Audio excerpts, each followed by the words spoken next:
received a commendation for being best in the state. They are doing a job over there under Dave Reynolds, who's really doing a great job.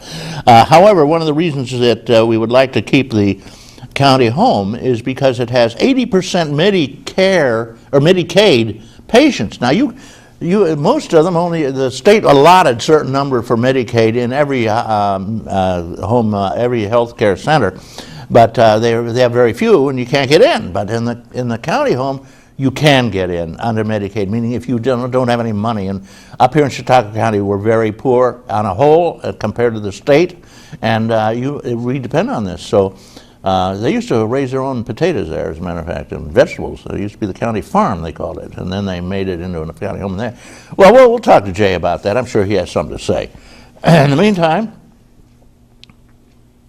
we're going to take a little moment to think about the problems we have in Chautauqua County, and what we will do is talk to JayGould. He is the guy who runs the county from the legislature. And I knew something was on, Jay. We have Doc Hamels on the phone from some God knows where, and I'm sure he's going to be talking to us. So all I got to do is say, good morning, John. Good morning, Reed. How are you? Okay, I got some bad news and good news. You only have 2.5 minutes instead of the usual 5 because we had Karen Harvey on taking your place for a while. What? Yeah, well, hey, if you're going to go shuffling off to Timbuktu, you're in trouble, Bubba. Okay, what's new? I got a picture of you. What do you see? I see your toes. I don't know if they're yours. That's mine. Is this really you, for sure? That's me. That's my office look. Basking in the sun by the seashore. Okay, so We're down in... where are you? What's that? Where are you? We're in Cocoa Beach, Florida. No, brother, listen to this. This guy lives big, you know. He used to be a superintendent of schools, and they had so much money. Yeah, they make hundreds of thousands of dollars, you know. Thousands and thousands and thousands.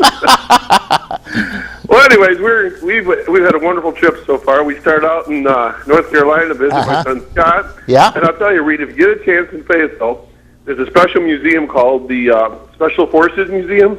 And it's spectacular in the sense that they have all the artillery and the weapons and the airplanes and the guys jumping out of helicopters and all kinds of mannequins, and it's real life what these guys do every day and put their lives on the line, men and women.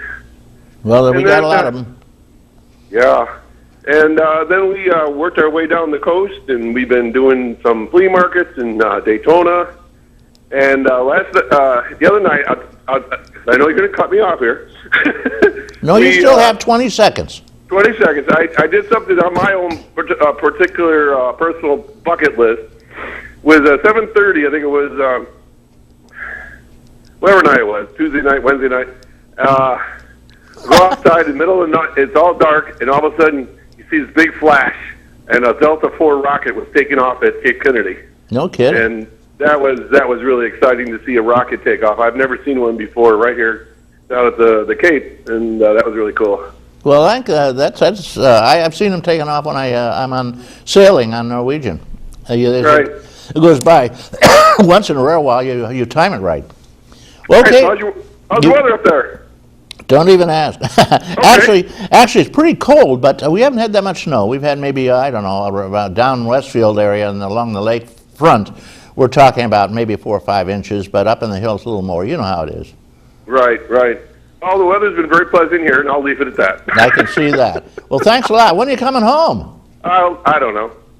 Oh, I don't know. What a life. I don't know. It's not like your cruises where you have to get on, get off, and they shuffle you along. Barbara and I are just taking our time. But I'll call you next week. So you do well and have a good show with Jay. Good luck, Jay.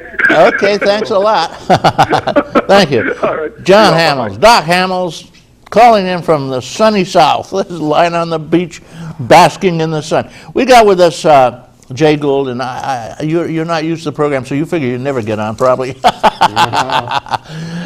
He says he's not very newsworthy, but he is. This guy runs the county legislature now as the chairman, and it's a very busy little group. They have a big agenda, and we'll be talking about some of the things, especially the incoming tidal wave of tsunami of taxes that supposedly are going to happen. God knows, we got to find out what we're going to do here. And he's the guy who can probably give us some sort of a thought as to what's coming up in the offing. But anyway, Jay, where were you raised and born and raised? I was born in St. Paul, Minnesota, and my dad spent first 4 years of my life in the Navy. So I lived in Orange, Texas, and Miami, Florida. You were an Army brat. And Navy then brat. we moved to my grandfather's farm in Stillwater, New York.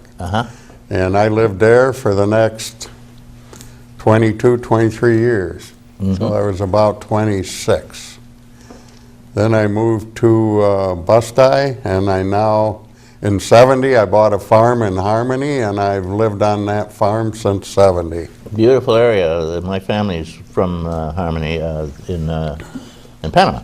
And well, tell me, what brought you to Chautauqua County? I mean, most people never even heard of it.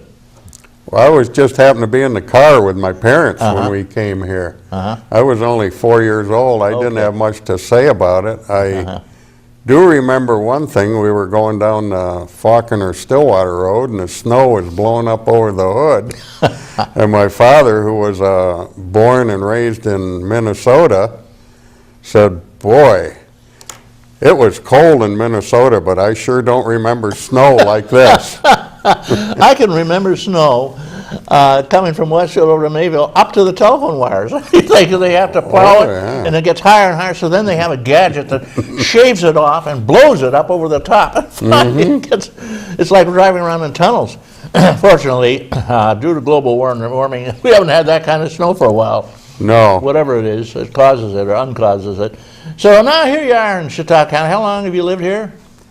Since you're 4 years old, right? Since I was 4 years old, and I'm 69, so I'd be 65 years. Oh, how about that? Consider myself a native. Yeah, you're almost a native. Now, whatever got you into that? How long have you been in the legislature? It's quite a hassle. I've been there 12 years. Oh my God, and you're still alive? Just barely. I was on the Harmony Town Board for 12 years. And then the powers to be came and asked me to run for legislature. Bruce Kidder was going to quit. And so I ran and was successful, and I've been there ever since. And what do you like about it? You're still at 12 years? Helping people. Help people. Helping people. That's my main goal. Good enough. Now, we have some issues before the legislature right now, and that's why we have you here. We have cream puff questions, and we have hardball questions. And so here's one of the hardball questions. What's happening with this hospital we're going to sell off? We don't know that we're going to sell it yet. One of the first things I did is, when I was elected chairman, I set up the committees, the different committees, audit and control and public safety. And the second thing I did was set up an ad hoc committee to save the county home. We had a study a couple years ago that was chaired by legislator Nassaro, and I have talked to him, and he doesn't want to be on the new committee, and I don't want him on the new committee because I want fresh ideas. We have next Wednesday night I will put in a resolution to form this committee, but I've already formed it. I've got probably 15 people on it. There's some legislators. There's people that work at the nursing home. There's individual citizens. Actually, a gentleman whose wife is in the nursing home.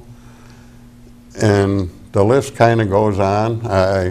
I could have had 50 people on it, I guess, but I have said, no, we don't want 50. The biggest problem with the nursing home is after this year, we're going to use the fund balance, which is $3.2 million or something, roughly. And then after that, we will be funding the nursing home with $4 million worth of taxpayers' money every year.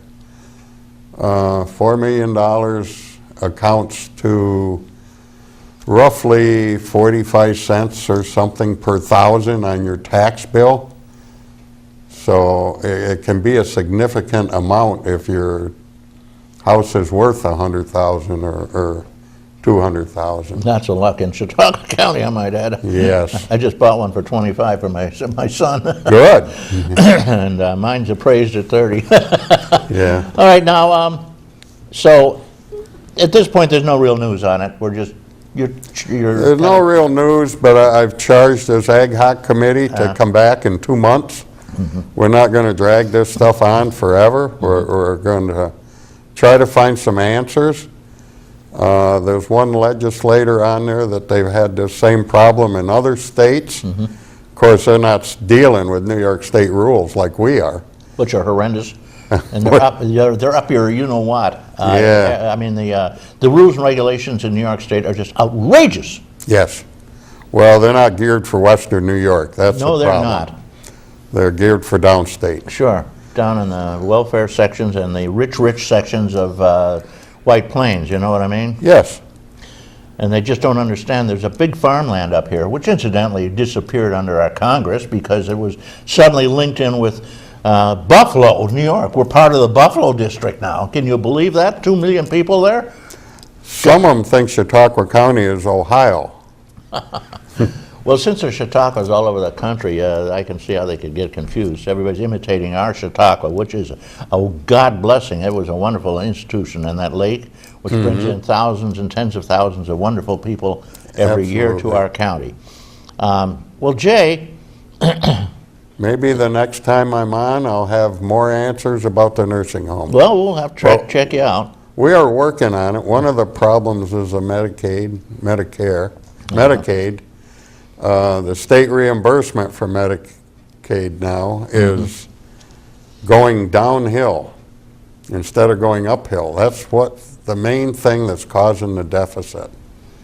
Yeah, well, Mr. Edwards, The state does not want us in the nursing home business. well, the problem with the state is they keep giving us these huge mandates, and they fund them for a little while, and then suddenly the funding dries up. We're maintaining them. We have to maintain them. They're like, you know, Medicare, I should say, takes care of seniors, but Medicaid takes care of half of the seniors too. Oh, sure. And the problem with Medicaid is New York State is the only state left, I believe, that saddles each of the counties with half the state's Medicaid responsibilities.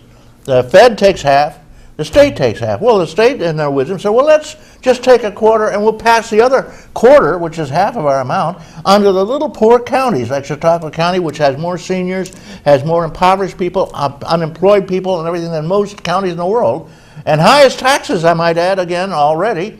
And let's saddle them with this. And, of course, the medical costs have gone sky high. Not only that, but they gave us a Cadillac of Medicare programs, so I should say Medicaid programs, so that, 95 year old people having heart transplants is ludicrous. But give me a break. It's horrifically expensive, and it's busting our budget.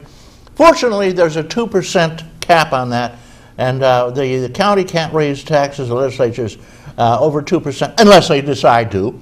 There's a loophole there, a rat Right. hole there. All you got to do is vote, forget the 2%, and that's the end of that. You raise it 50%. We have to have 60% vote, as I recall. Doesn't mean anything. And then, on top of this, I'm leading up to you. The county, our county exec Edwards told us that this is a phony budget. They set up a budget last year whereby they took a lot of the money, the funding, the requirements, and put it into this year. So now we have the regular funding requirements for this year under our taxes, but we have last year's too, which would look like you're going to have a huge tax increase. And at this point, everybody's losing their homes because of the taxes. Seniors, I might add, are in real trouble. They are getting no COLAs to speak of, really, so they're getting murdered. What's going to happen to the taxes next year? What are you going to do about that, Jay? It's going to be tough. There's going to be a lot more cuts than there has been in the past. Everybody says we shuffled everything off to next year. No, we spent some fund balances, which are savings accounts, basically, that are set up to use in rainy situations. And I said, look outside, folks. It's raining. It's time to use those fund balances rather than to keep them.